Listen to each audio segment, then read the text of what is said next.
Welcome to the Bettendorf Public Library's take-home workshop for prick and stitch bookmarks. This is the bookmark that we're going to be doing today.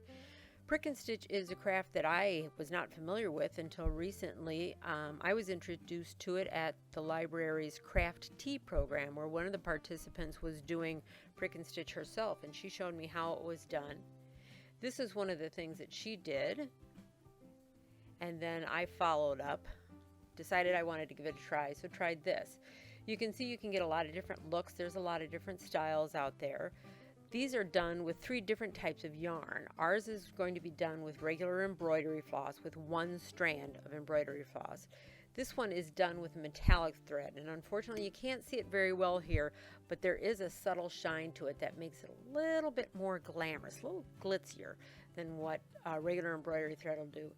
And then this one is done with more of a crewel embroidery style thread, so it's a little bit thicker, a thicker cotton thread. It gives it a more dense coverage, more fill. All of them lovely, I think, but different depending on what you have access to and the look you want to go with. So we're going to start with our bookmark, so let's get started. In your take-home workshop prick and stitch kit, you are going to find the instructions as well as the pattern that you need for the bookmark. You're going to find 2 bookmark blanks. One is for stitching and one is for backing when we're done. You're going to find the embroidery floss that you'll need. What we'll need you to supply is some sort of surface on which to do your pricking. So I'm using just a piece of cork that I use for quilling and other crafts. You could use a cutting board, you could use a cutting mat, you can use a layer of felt or anything that you need to protect the surface because you're going to be poking it with a pin. You'll need scissors, tape, and glue, and you'll need a needle, of course. Now this is just a cross stitch needle, but I've done it also with sewing needles. So you don't want something too big, too thick, but we're very flexible on what you need. You might also want to have a pin. Now you can do the pricking with your needle, but it might start to hurt your finger after a while as you're holding here. So if you have a pin with a nice big head like this, it just makes the pricking a little easier on your front figure. I would like to just point out that our instructions and pattern today come from a website called stitchingcards.com. They do have, in addition to downloadable patterns that you can purchase, they have a number of free patterns that you can use, and they very generously agreed to let us use their pattern and instructions for our kit today. Step number 1 in a prick and stitch project is obviously the pricking. So how this is going to work is you'll see your pattern here, and it has lines and it has dots. The dots are where you're going to be pricking. So we're going to put our bookmark down on our pricking surface, and we're going to center up the pattern over that bookmark. If you want, you can cut out the pattern if that makes it easier for you to see the edges. I'm using fairly transparent paper so I can see it fine. And then I'm going to take my dressmaker's pin, again with a head, but you can use anything with a sharp point, and you're just going to give a little prick on every dot.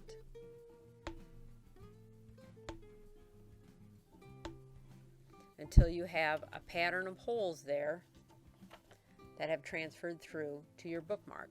So we're going to do all of these red dots and all the dots that go down the stem. It's a fair number, but it goes pretty quick, so I'm going to keep going here.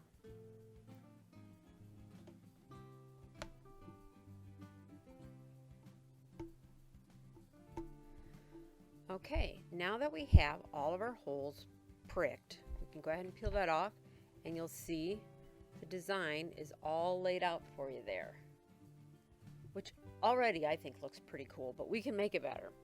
So let's take a closer look at our instructions now. They have it broken down so that we're going to start with the gold thread for our centers of our flowers. So you can see we've got one there, one there. And we're going to go out at, it says go out at 1 and at 2. So I blew up the design a little bit to make it a little bit easier, and you can see that they have some of these dots numbered. So at the top is 1. When it says out at, you're going to be bringing your thread from the back to the front of the card, and in at from the front to the back. So we're going to be pulling thread from the back through this hole 1. Then we're going to going from front to back through hole 2. Then we're going to come out at hole 3, back to front, and in at hole 4, out at hole 5, in at hole 6, all the way around. We're going to do that for both of the flower centers. This one down here is not actually numbered for clarity in the pattern, but it's going to be the exact same process. So since we're starting with the centers, we're going to be using the yellow floss. Now embroidery floss, as you may know, comes usually in 6 strands all together. And for many projects, you're going to want to separate your strands, and this is one of those. So we just want 1 strand. So if you kind of tease out the ends of your bunch there a little bit, you can see more than 1 strand. We're just going to grab one and pull it on out. And then we have just 1 strand. So we can go ahead and thread our needle.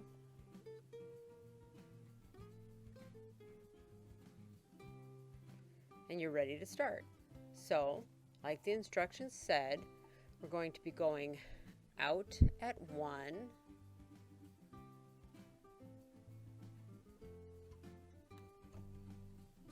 and in at 2.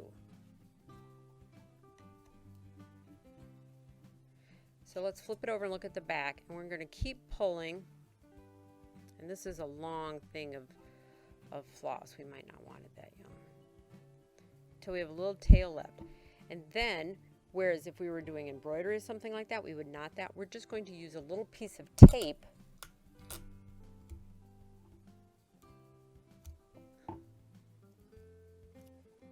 and we're going to tape that down so it doesn't pull through. Okay. Then our next step is out at 3, which was just to, if you're looking at the front of the card, it's just to the left. So out at 3,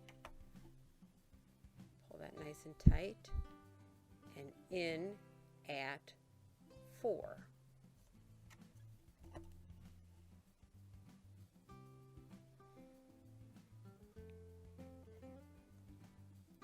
Then we're going to go out at 5, which is the next one down, in at 6. So we're just working our way around clockwise, 1 step at a time, out and in, just moving 1 hole at a time.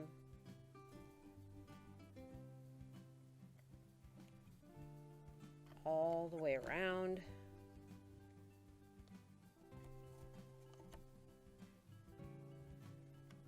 And there you go.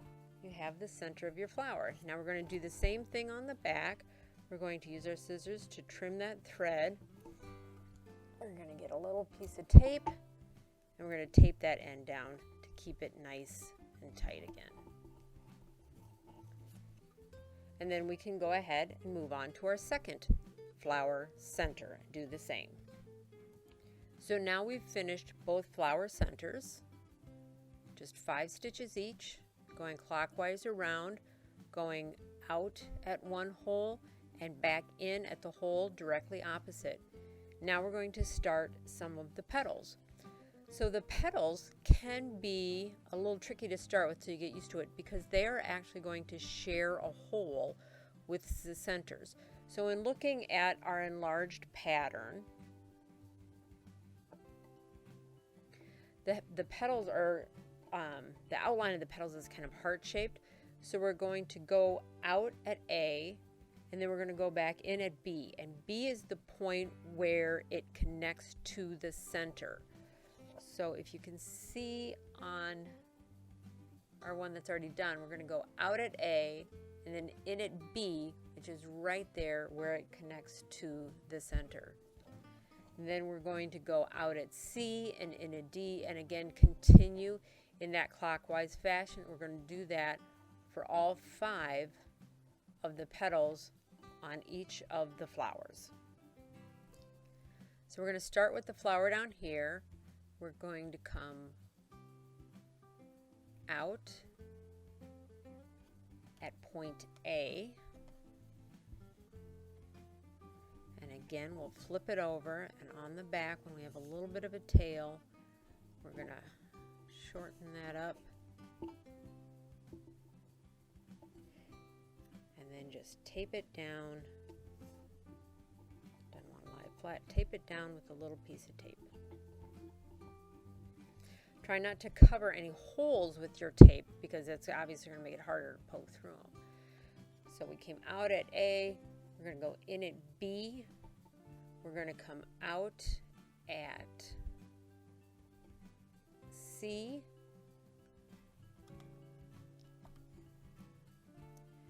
and in at D,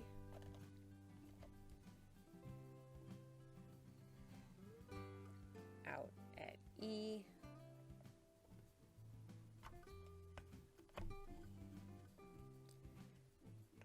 in at F, and we're going to continue going around the horn like that in alphabetical or in clockwise order, and just keep going out and then in the one across from it until we have that petal done.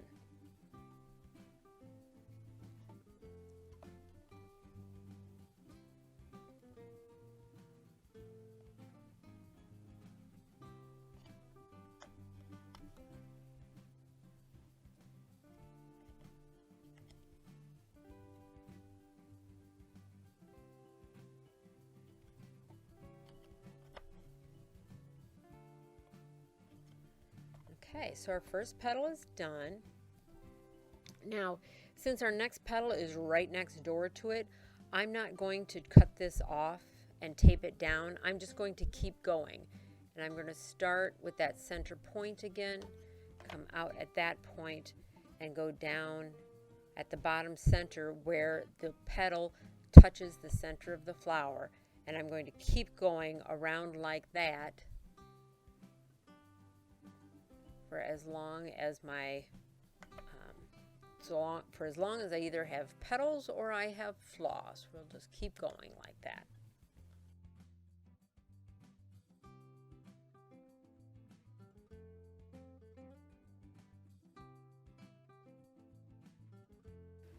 Okay, so we've got all of our petals done on our fully bloomed flowers, and they're looking quite nice. But now we have a little bud down here that we want to do. So again, looking at our larger blown up instructions, make it a little easier to see, we're going to come again out at G, in at H, out at I, in at J. So it's the same sort of thing, just working our way around. So we have our needle and thread. We're going to start out at G, which is at the very, very top. Pull that through till we have just a little tail left. Then we're going to tape our little tail down, making sure we don't cover any of our holes so that we don't have problems getting into them again. We're going in again at H, right down here towards the bottom. And then out at I, in at J, and keep going around again in that clockwise manner.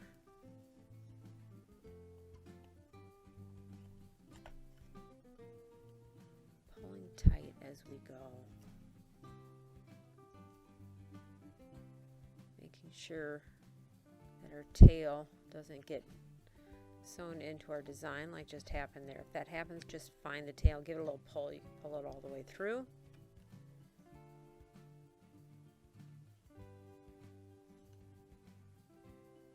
You want to make sure you stick with these inside holes here. the outer part here is for the calyx. Now these again are going to have some shared holes, and we'll see those in just a sec.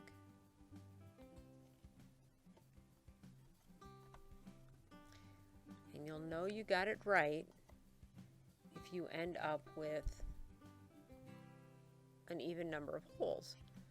So my last one to come out, I have only one left to go in. And then of course when you get done, if it looks symmetrical, it's finished. So we're going to snip and tape that, and then we'll start the calyx. Okay, so we'll do the calyx next. And it's basically the base of this flower, the green part that surrounds a bud as it's just starting to open. And going back to our big pattern to make it easier to see, we're going to go out at M, and M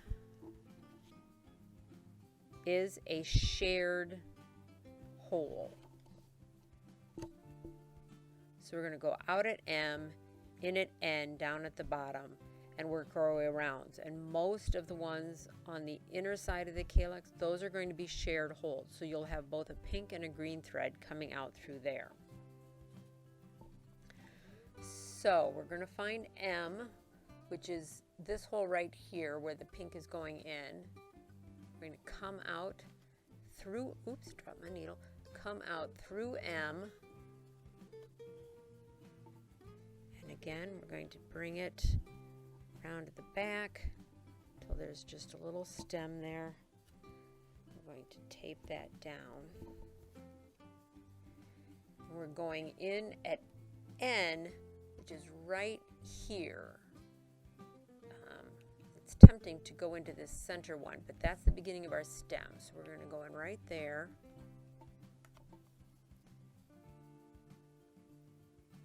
Then we're going to come out at O, which is that center one now.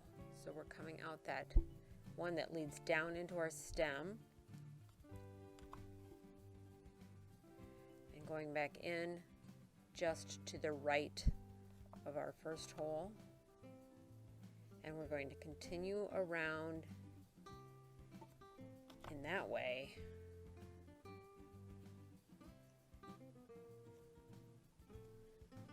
Just on one side of the flower there. Nope, that's not right. Over here.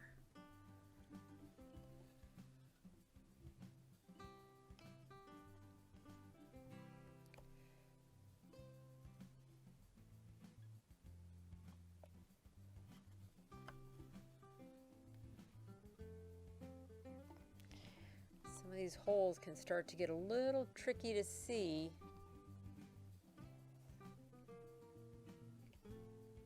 Because they're getting covered with threads. So, but just take your time and you'll work your way around. Now we're going to go ahead and we're going to do this other side in the same way, and that will finish off our little calyx.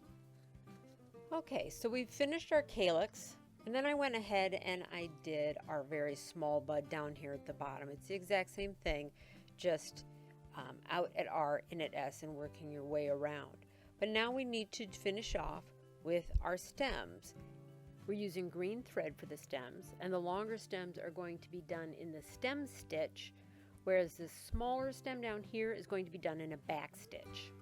So for our back stitch, in our other page of instructions, they have the back stitch.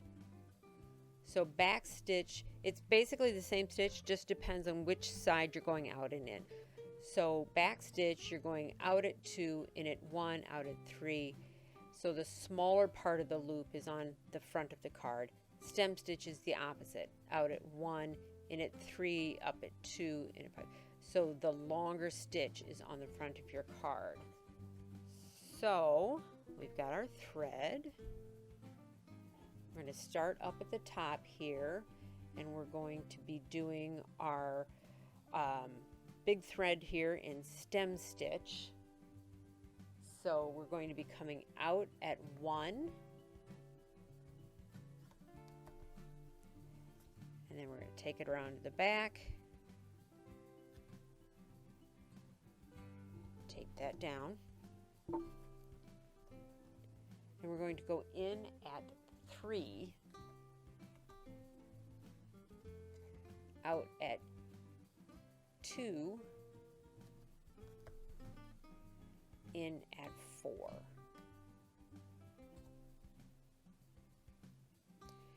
And you'll just keep going around like that. You'll come up at 1, and then you'll go down 2 holes farther down. Then you're going to go back 1 hole and go count 2 holes. So the stitching is moving ahead one hole at a time, but the stitches themselves are 2 holes long. So it's going to give you a smoother look on your stem stitch as you move down. So we're going to continue doing that through this stem, this one, and then this smaller one here we're going to be using backstitch. Okay, so we have all of our stems done, looking good. Now we're going to do a different kind of stitch for this little stem down here. This one is calling for the back stitch. So for the back stitch, it's basically kind of the opposite. So we're going to start by coming out at 2, and I'm counting this as hole number 1, and this is number 2, and on around. So we're going to come out at hole number 2, and of course we'll have to tape down our end, a little piece of tape. Then we're going to go in at 1,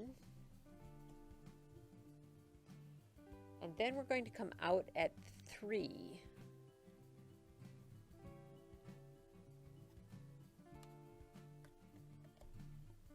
And in at 2. So your stitches on the front are going to be the length of from 1 hole to the very next hole. Instead of going 2 holes at a time on the front, it's going to be 1 hole at a time. It's not quite as fluid, perhaps, a look as these nice smooth stem stitches are, but what it does allow you to do is give you a tighter curve, a little bit better for a more detailed look. So we're just going to continue coming out 1 ahead and then going into the last one we stitched. And we'll continue going on that way. I'll rethread my needle, and then when that's done, all we have left to do is back it. And there you have it. It's our stitched bookmark. It looks really nice. It's a lovely, simple thing. It's going to look great in your books, and make sure you keep your spot. Now what we're going to do, though, because we don't want this back exposed really, even though we tape these down pretty good, we don't want those to catch on anything and come undue. So we're just going to take our other blank and we're going to glue it on top there. So we sandwich all those loose ends in there and don't let people see kind of the messiness of the back. So I'm just using a glue stick because I have a glue stick. You could use Elmer's glue, you could use hot glue, I suppose. You're going to want something that's going to lay pretty flat. So if I were using something like an hot glue or an E6000, I would do, or even an Elmer's, I would maybe brush it on with a brush and make sure that it is as smooth as possible. And we're going to smooth that down. You could also, of course, if you wanted, you could have stitched both blanks and then sandwiched them together so that you would have had a 2-sided bookmark. But this way you have a 1-sided stitch bookmark, and then there's room on the back if you want to write a message to someone or an inspirational quote, or if that's where you want to keep track of notes on your books, you can do that. And there you have your bookmark.